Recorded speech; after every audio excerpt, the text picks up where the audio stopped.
Los rollos del Mar Muerto son una colección de 972 manuscritos que fueron encontrados en las cuevas de Qumrán, situadas a 2 kilómetros del Mar Muerto en el Estado de Israel. Los primeros rollos que salieron a la luz fueron descubiertos por 2 pastores beduinos en el año de 1947. Este descubrimiento motivó la búsqueda de arqueólogos de todo el mundo, lo que dio como resultado el hallazgo de históricos documentos en 11 cuevas más. Dentro de los rollos del Mar Muerto se encuentran los textos bíblicos más antiguos encontrados hasta la fecha, pues estos datan del año 250 antes de la era cristiana. Hoy en día, estos rollos se encuentran resguardados en el Museo de Israel en Jerusalén, en el Museo Rockefeller también en Jerusalén y en el Museo Arqueológico de Amán, en Jordania. Enlace Judío trae para ustedes una entrevista con el curador de los rollos del Mar Muerto, el doctor Adolfo Reutemann, quien tiene bajo su responsabilidad estos invaluables pergaminos. Primero que nada, Adolfo, muchísimas gracias por este tiempo. Sabemos que estás muy apurado, sobre todo cuando vienes a México. Quería preguntarte, hay mucha gente que no entiende qué es ser un curador. ¿Qué significa ser el curador de los rollos del Mar Muerto?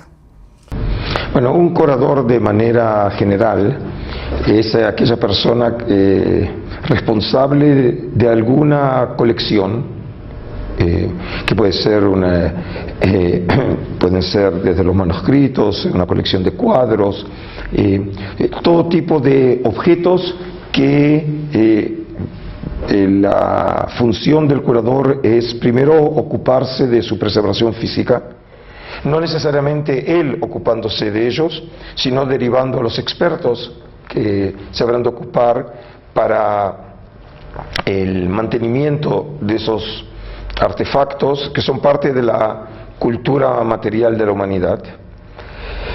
Y luego podemos decir, esa función básica, la obligación del curador es exhibir, es investigar y es difundir el conocimiento a partir de estos objetos como parte de una tradición cultural. Se piensa que estos textos fueron escondidos por los esenios en tiempos en los que el Imperio Romano los perseguía.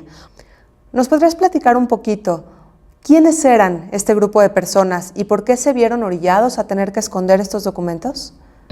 Bueno, la hipótesis esenia, identificando a los hombres de la comunidad del Mar Muerto como tal, es una hipótesis muy arraigada en la investigación, aun cuando hay que mencionar que el término esenio no aparece mencionado en ningún manuscrito del Mar Muerto y tiene que ver más bien con la reconstrucción o las hipótesis sugeridas por los investigadores. Asimismo, también la idea que los manuscritos fueron escondidos adrede de los romanos por parte de estos miembros de la comunidad también es una hipótesis que no todos hoy en la actualidad están dispuestos a aceptar. Algunos creen que algunos de los manuscritos fueron puestos en las cuevas probablemente porque ya eran inutilizables, algo parecido como una genizá, como nosotros los judíos también enterramos un Sefer Torah que ya no está en uso. Y algunos incluso creen que en algunas cuevas los manuscritos no tenían que ver con esta comunidad del Mar Muerto, sino con algún otro grupo, probablemente huido de Jerusalén, y que por casualidad o no se escondió también en el área de Qumrán. Tengo entendido que en el Museo de Israel se encuentran réplicas exactas de estos rollos. ¿En dónde se encuentran los documentos originales? Tenemos solamente en exhibición una réplica, que es el famosísimo rollo de Isaías, el manuscrito bíblico más completo y más antiguo hallado en el mundo, en Qumrán, pero el resto de manuscritos que tenemos en exhibición son los originales. Lo que pasa es que muchas veces confunde a la gente el hecho de que esos manuscritos están en buen estado de preservación, que parecen casi copias y no los verdaderos. Así que en mi colección tengo 8 manuscritos, que son los mejor preservados y más extensos del mundo, y como dije, todos ellos en exhibición, o fragmentos de ellos en exhibición, a excepción del rollo de Isaías, del cual tenemos solo un fragmento en exhibición, pero el rollo completo es un facsímil, una copia. En el mismo museo, entonces. Tenemos, como todo museo, tenemos un depósito, en este caso es una habitación obviamente muy segura ante cualquier daño o acción delictiva. Son 2 habitaciones en las cuales está controlada la temperatura, la humedad, creando las condiciones óptimas para la preservación física de estos documentos. Me imagino que los rollos pasaron por varias manos antes de llegar al lugar indicado. ¿Cuáles son las vicisitudes que tuvieron que atravesar estos documentos tan importantes? Obviamente los manuscritos recorrieron un derrotero muy grande hasta que llegaron finalmente a las manos cuidadosas del museo, y en ese sentido podemos decir que no solamente es un milagro que documentos de hace 2000 años hayan llegado hasta nosotros, sino incluso desde su descubrimiento es un milagro que hayan llegado en las condiciones que llegaron hasta nosotros. Por ejemplo, obviamente tanto los beduinos como los vendedores y comerciantes de antigüedades que adquirieron los rollos no tenían ninguna intención o incluso conocimiento para saber cómo preservar estos documentos. Y ahí hay que recordar que estos documentos eran pasados de mano en mano, sin tener en cuenta los cambios de temperatura, los cambios de humedad. En muchos casos, por ejemplo, los manuscritos fueron llevados en viajes transatlánticos, exhibidos en distintas condiciones, sin saber realmente cuál es la mejor manera de presentarlos. Pero además de ello, una vez que ya llegaron, digamos, a manos profesionales, tampoco se sabía a ciencia cierta, estamos hablando de los años 50, 60, 70, 80, no se sabía a ciencia cierta cómo tratar estos manuscritos, porque no hay ningún hallazgo parecido en el mundo.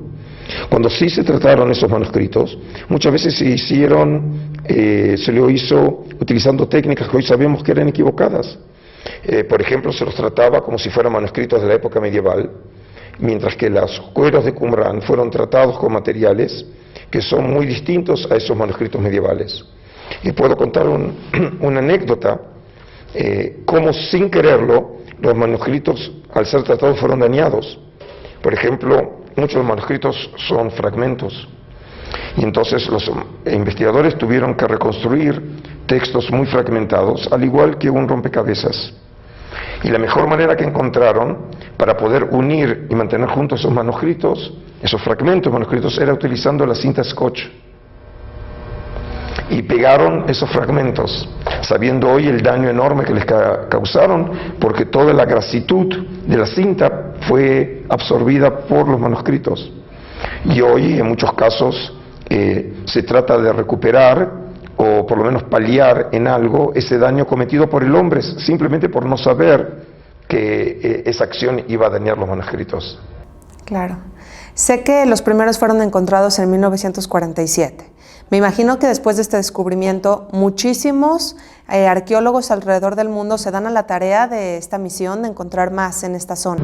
Ciertamente los primeros fueron hallados en el 47, y luego de la Guerra de la Independencia, entre 1949 y 56, cuando la zona de Qumrán, que estaba localizada en la costa noroccidental del Mar Muerto, a 35 kilómetros al este de Jerusalén,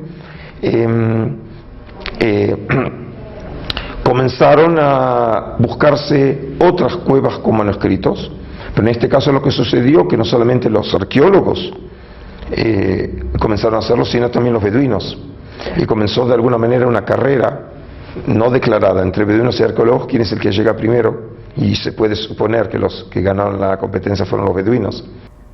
Adolfo, ¿qué sensación te deja tener la Biblia más antigua del mundo bajo tu cuidado? Bueno, obviamente es un honor imposible de definir con palabras. No me creo ninguna persona especial, diferente a cualquier otra, y por lo tanto mis aspiraciones eran aspiraciones legítimas, como ser profesor universitario, incluso si la suerte me acompañaba a poder llegar a ser catedrático en la Universidad Hebrea de Jerusalén en temas judaicos, pero nunca realmente hubiera podido imaginar que la suerte iba a entregarme esa responsabilidad de ser el curador de los manuscritos del Mar Muerto, incluyendo precisamente a este rollo de Isaías, que podemos definirlo como la Mona Lisa del pueblo de Israel. Sí, eso es. Mi última pregunta, Adolfo. Sabemos lo que dicen los rollos del Mar Muerto. Mi pregunta es, ¿qué te dicen a ti, de forma personal? Bueno, obviamente estos manuscritos tienen un significado, una importancia, una trascendencia excepcional y han cambiado y literalmente revolucionado el conocimiento de todo lo que creíamos conocer acerca del judaísmo antiguo, principalmente de una época llamada la intertestamentaria, que algunos acostumbran llamar la época de Jesús. Y en ese sentido, el aporte tanto para la historia, la teología, la literatura, la historia del pensamiento, es excepcional. Pero si hablamos ahora a título personal, estos manuscritos, la mayoría están escritos en hebreo y una minoría en arameo y griego.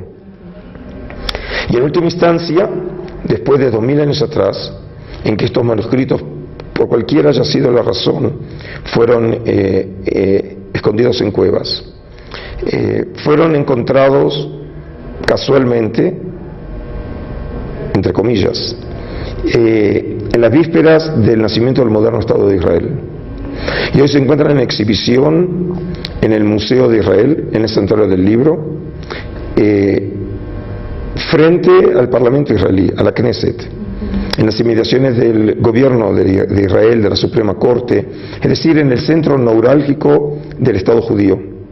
Y en ese sentido, el ser responsable de manuscritos que testimonian la continuidad de la cultura judía durante 2000 años, escritos, la mayoría de ellos en la lengua, que la misma lengua que hablamos cotidianamente en Israel, la que hablan mis hijos que nacieron en Israel, muestran cabalmente que estos manuscritos son el testimonio físico, visual, de una cultura viva. Y creo que cuando pienso en las vicisitudes de estos manuscritos, que fueron colocados probablemente, si no todos, muchos de ellos en las cuevas, en ocasión de la revuelta contra los romanos, la destrucción de Jerusalén, cuando nadie sabía qué le iba a deparar al pueblo judío. 2000 años después de persecuciones, de inquisiciones, incluso del trágico holocausto, y que esos manuscritos hayan vuelto a la vida en el moderno Estado de Israel, en la capital del pueblo de Israel, que es Jerusalén, y que esté bajo mi responsabilidad, no puedo dejar de emocionarme, porque de alguna manera me veo como parte de esa cadena milenaria de la historia de Israel. Claro. Yo creo que estos rollos vienen a comprobar una presencia ininterrumpida del pueblo judío en esa tierra. De manera interrumpida la vida judía, la tradición judía, y en ese sentido, como en mi caso, soy un israelí de origen argentino, y por lo tanto no tuve una presencia física continua a nivel de familia en la tierra de Israel, pero mi continuidad fue la continuidad cultural, y como heredero de esa tradición, me veo como heredero de esos rollos que le pertenecen naturalmente al pueblo de Israel. Así es, pues muchísimas gracias por tu tiempo. Gracias a vos. Gracias.